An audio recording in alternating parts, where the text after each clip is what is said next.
ধর্মনগরে পালিত হলো বিশ্ব ফিজিওথেরাপি দিবস। রবিবার উত্তর ত্রিপুরা জেলার ধর্মনগর শহরে ডক্টর বিধায়ক ভট্টাচার্যের উদ্যোগে অনুষ্ঠিত হয় এই শিবিরে বিনামূল্যে বোন মিনারেল ডেন্সিটি টেস্টের আয়োজন করা হয়। ডক্টর বিধায়ক ভট্টাচার্য জানান, প্রতি বছরই এই দিনে উত্তর জেলার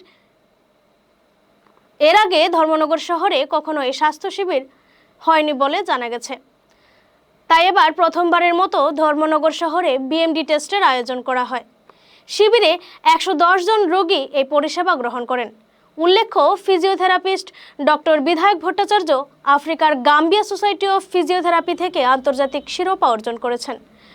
অত্যন্ত সুনামের সাথে উত্তর জেলার বিভিন্ন রোগীদের ফিজিওথেরাপির মাধ্যমে সুস্থ করে তুলেছেন।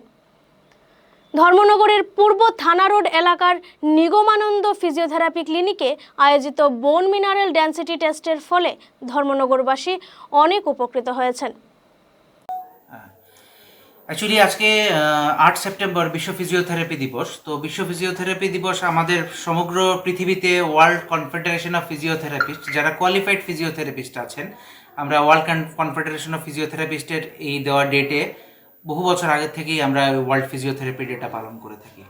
তো প্রত্যেক বছর এই দিনটাতে যাতে আমাদের লোকালিটি, বিশেষত আমি ধর্মনগরে আমার ক্লিনিক এবং ধর্মনগরের সবচেয়ে প্রথম সরকারি স্বীকৃতিপ্রাপ্ত গভর্নমেন্ট রেজিস্টার্ড ক্লিনিক আমার নিগমানন্দ ফিজিওথেরাপি ক্লিনিক, সেই ক্ষেত্রে আমি চেষ্টা করি প্রত্যেক বছর কোনো না কোনো জায়গাতে একটা ক্যাম্প করার, বিনামূল্যে চিকিৎসা শিবির করার বা কোনো কিছুর।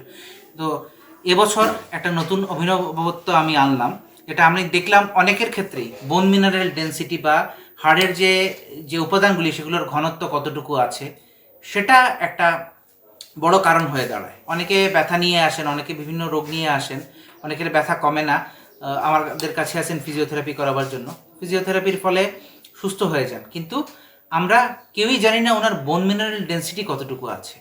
তো আমার এখানে কলকাতা থেকে একজন এসছেন, উনি টেকনিশিয়ান, উনি ওনার বোন মিনারেল ডেন্সিটি মেশিন নিয়ে এসছেন। তো সম্পূর্ণ বিনামূল্যে আমার এখানে আজকে ফিজিওথেরাপি ডে উপলক্ষে বোন মিনারেল ডেন্সিটি চেক আপটা হয়েছে। এতে গিয়ে অনেক অস্টিওপোরোটিক পেশেন্ট, অর্থাৎ যাদের অস্টিওপোরোসিস আছে, ওগুলো আমরা আইডেন্টিফাই করেছি।